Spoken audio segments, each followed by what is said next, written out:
Hey, and welcome to the What's the Pitch podcast where we pitch you Hollywood's next hit. I'm Kevin, and I'm joined, as always, with Caesar and Eddie. Hello. What's up? So today, I figured I keep on going for the abstract, but I feel like that leaves a lot more room for exploration. So I'm going to give you guys this film title. It's a little long, but I feel like long film titles tend to be a little bit more catchier when it comes to audiences. So this is going to be the title. Right hand says go, left hand says no. Oh my God, Kevin. What? Yes. Right hand says go, left hand says no. Right hand says go, left hand says no. Yeah. Jeez. Okay. I'm not holding your hand with this one. This one we gotta go. All right. I got it. All right. I got the beginning at least. You know what I mean? I got you. Okay. So here's what's happening. This is gonna be like a little bit of a almost surreal element to it. Okay. This guy meets a devil, kind of like in that movie Bamboozled with Brandon Fraser. You know what I mean? Yeah. Okay. And the devil gives him a task. In order to save his dying mother, he needs to have sex with 100 women. And that is the deal that he gives. The devil gives our main character, whose name is going to be Brandon from Brandon Fraser, because we're going to homage him. Okay. Okay? Is it his name Brendan or Brandon? Brendan Fraser. Sorry, not Brandon. Brendan Fraser. But Okay. there is a good angel that doesn't want him to go through with this because this is bad. So what the good angel does is he tries to stop the curse that's been put on Brendan's body, but the angel isn't strong enough to do it. So he's only strong enough to stop it about halfway.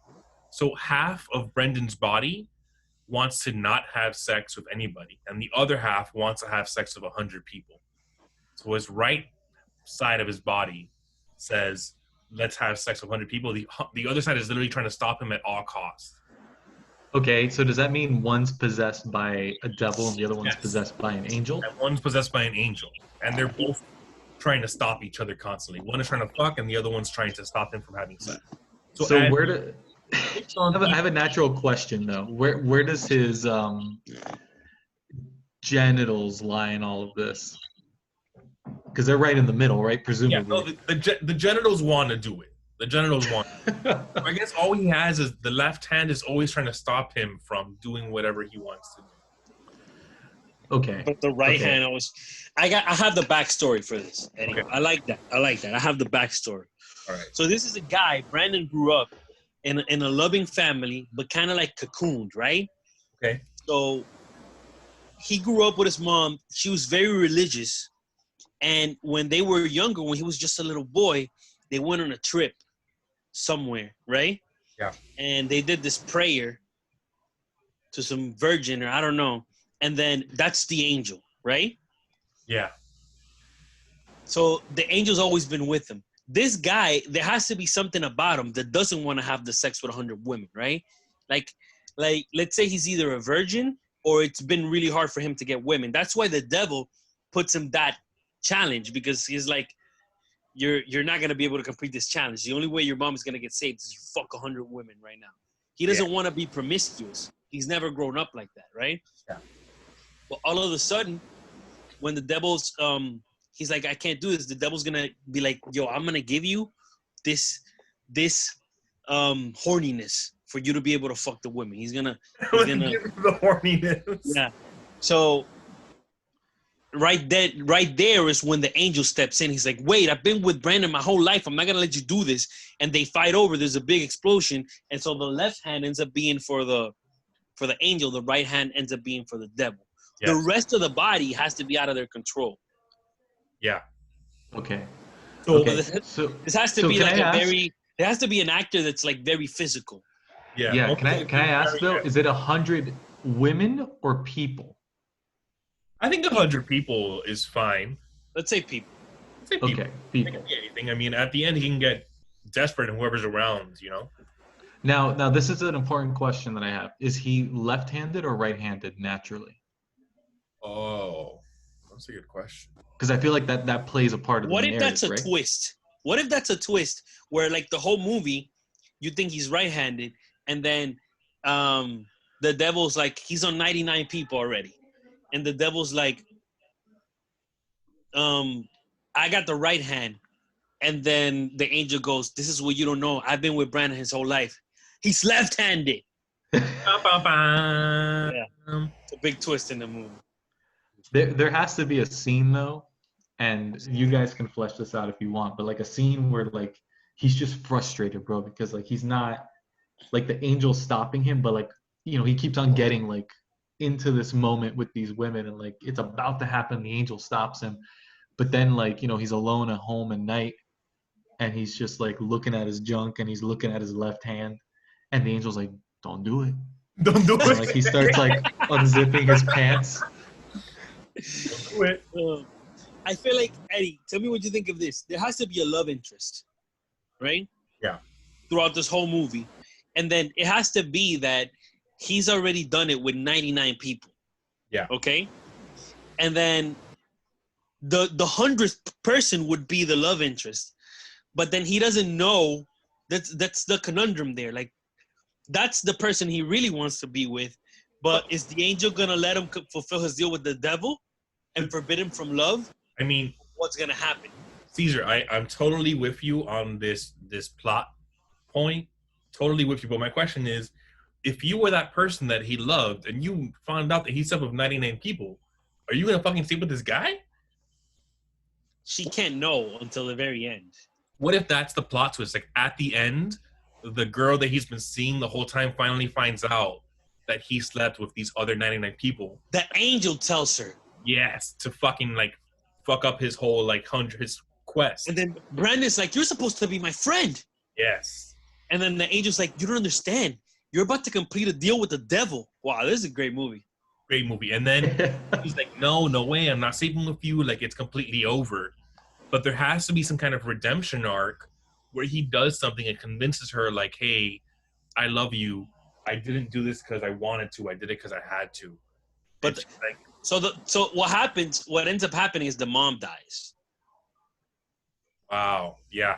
Okay. So yeah, like when that. the mom dies, the deal with the devil is over because now it's, you get what I'm saying? Like the devil's not gonna save the mom.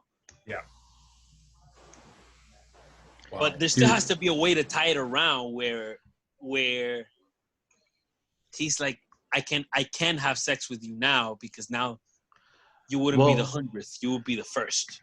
I think what you need to do is because there is like room in here for like a deeper metaphor of like how to handle loss and how some people go into like vices and bury themselves into like these drugs, alcohol, sex, and stuff like that to cope with it, and it's not a healthy coping mechanism. So if you use that as like the metaphor for that understanding, I feel like you can find like a natural progression and a natural catharsis for the character. See, because you got to find meaning for this dumb shit, right? Otherwise, you're just doing dumb shit for the sake of dumb shit. Yeah. So you think that in the end,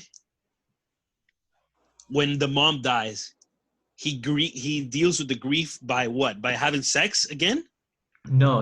Him just having sex, like in general, like with that deal and like sleeping with all this women, is essentially him prolonging his ability to accept his mother dying.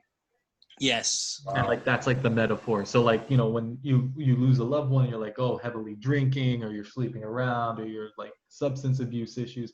Like it's just prolonging and you're just running away from that. So like this film essentially would be a metaphor for that. Wow. So I'm gonna take what you just said and I'm gonna flip the story around a little bit. Eddie, tell me what you think of this.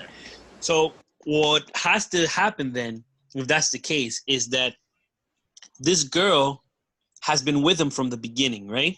Yes. But in order to fulfill the deal with the devil, okay, he kind of like lets her go to go with this other people to go have the sex. Yeah. Right. So by the end of the movie, when the mother finally passes, that's the moral of the story. It's like, yo, your mother was gonna pass anyway, and the people that were gonna be there for you, you pushed them away to try to prolong this time, and now you're at the risk of losing not only your mother but your girl. Wow. Yeah. It's kind of beautiful. Yeah. Funny how we started with this like super absurd, disgusting kind of comedy thing, and then now we're at this like beautiful learning moment. I feel like you have to it has have to that, have the man. heart. It has to have the heart, because it's true what Kevin's saying. Like, it's gonna be funny and slapstick, but if it doesn't have the heart, it's gonna be like, yo, this is just stupid. Oh, that's powerful. So at the Yeah. end, we have like some kind of really powerful reunion with the girl when he realizes all of this. Yeah. And then there has to be some sort of thing where like his right hand starts twitching towards another girl, right? Yes. And then the angel's like, what? And then he looks at the angel and winks, and he's like, just kidding. That's it. That's the fucking ending, bro. That's beautiful. So I love all of this. In my opinion, I think we have pretty much the entire bones of the film, but I feel like somewhere in between, there needs to be some sort of like conflict in the middle. Because I feel like we have the beginning and the end, but the middle needs like that little conflict. If we nail that down, this movie would be perfect to green light. So what is stopping him in the middle from sleeping with all of these people? It's kind of what we feel like some kind of antagonist. It has to be the girl. Where she finds out. Yes. Yeah, you think? Because the angel snitched. The angel snitched. So But, now like, it's like everything's going bad, right? Like now he lost the girl, he lost the angel. All he has is the devil at this point. So you think it's like he's like making out with some girl, and the angel's with his left hand's like reaching into his pocket, like pulling out his phone and like recording Yes, him, and he that's doesn't amazing. realize it. And takes a picture, like a selfie. He's like, no! Yeah, and sends it to the girl. Exactly. Yeah. Yes. So she can appear at his house, at his door, be like, "What is this?" It's like, I can explain. Like, I don't want you to explain. Oh, And man. one hand is trying to like grab her and stop her from like walking away, and the other one's like, "No." The Brandon has to be not someone like Jim Carrey, not Jim Carrey, someone younger, but someone like Jim. But yes, Like the right hand's like slamming the door on the girl, and like the left hand's like going in between the door and the door frame, and it just keeps on slamming. He's screaming and crying. it's like almost like liar when he can't control his body, and he's like talking about the pen. Exactly. Yes. Exactly. That's exactly what it's gonna be. So that's the conflict in the middle. He's gonna lose everything, all he's gonna have, and obviously the devil's gonna come. He's like, I'm all you have right now. Angel's a snitch. Your girl just left you. You can still save your mom. You got 30 more people to go. But he gets to 99. He goes on like a binge where he's not even enjoying it. We do a supercut. A montage of him just being miserable, seeing a whole bunch of people being super sad. Yeah, exactly. And some girl like turns around and is like, while they're doing it, it's like, "Hey, are you okay?" And he's like crying. He's like, "Yeah." Yes. And his left hand has like a napkin. It's like drying his tears on his face, while the right hand's like slapping her in the ass. Yeah. Check this out. So like when he's at 99, he gets a call from the doctor, right? Yeah. Uh-oh. And it's like, it's not looking good right now. You need to get to the hospital as soon as possible so you could see her. Okay? Yeah. So then he has to decide whether he's going to try to find 100th right then and there or go to the hospital. Yeah. Ooh, yes. Yeah. So then what does he do? He decides to go to the hospital, right? I think he decides to go to the hospital. But it has to be like super like his left part of his body's the only one moving there. The right one's like slowing him down and shit. Yeah, exactly. Fighting. Mm-hmm. And then that's where the lesson comes in at the end. It's like the mom dies and it's like, this is going to happen. Now I need to mend my relationship with this girl and everything I fucked up. Ooh, yes. Okay. I love this. I love this. I love this. I love this. I will 100% greenlight this with Can you repeat the name of the movie from you one more time? yes. So it's right hand says go, left hand says no. Wow. This film, I gotta be honest, probably not gonna win any Academy Awards, but it's Are you gonna sure? be no, it's gonna be one of these like if there was a blockbuster, if that shit would still existed, it'd be the Yeah. thing that most people would rent on Friday night Yeah, It's yeah. to true. watch. Sure. That's for sure. It'd be the hottest new release. Yeah. There would be no VHSs on the wall at It all. would be a cult like comedy hit, bro. People would eat Yes. Yes. this. Wow. Yeah. All right, so I consider that greenlit. I think this is also another successful pitch. So with that, guys, you can follow What's the Pitch podcast at anywhere that you can listen to podcasts, YouTube, Spotify, etc. But you can also follow us on WEGFilms on Instagram and Twitter, where we post more podcast stuff. We post movie stuff. We got our own projects going on. We're not just babbling bullshit. We're all filmmakers as well. So until next time, I will see you guys then. And yeah, have a safe quarantine.